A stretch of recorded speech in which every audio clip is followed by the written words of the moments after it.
Matapos ko lang yung kurtina ni Cynthia, mababayaran na rin natin ang kuryente.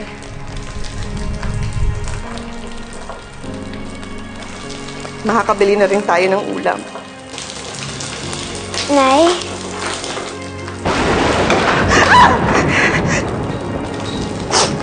Ano ba naman ako, Christine?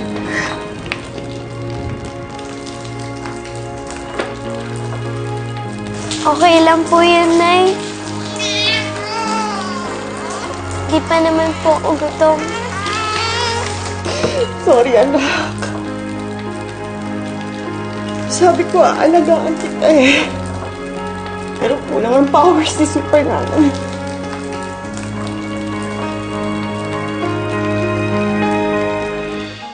Sige na po. Alos hindi na po dumidedit yung pamangkin ko.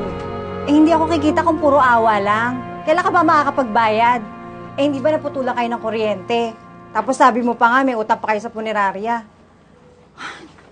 Ako, isa ka pa, Boknoy, ha? Maubusan na ako ng pasensya sa'yo. Papaluin na talaga kita pag hindi ka pa natapos dito. Ha? Dali! Aling Tinay, O ano naman yun? Ang kulit, ha?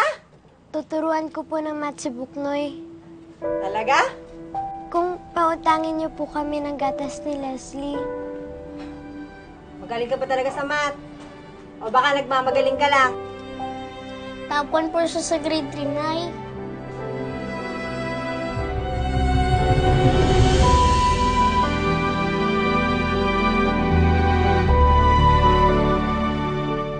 Nay!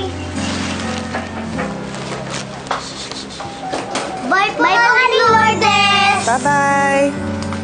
Nay, ano po?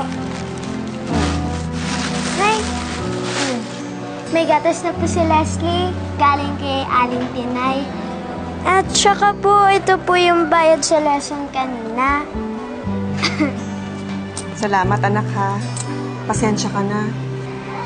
Pati ikaw nagtatrabaho na. Eh di ba, Nay? Sabi niyo po, magtutulungan tayo. Kahit na. Ang dapat sa'yo, naglalaro ka lang. Maglalaro na nga po kami ni Leslie. Sali ka, Nay. O, sige.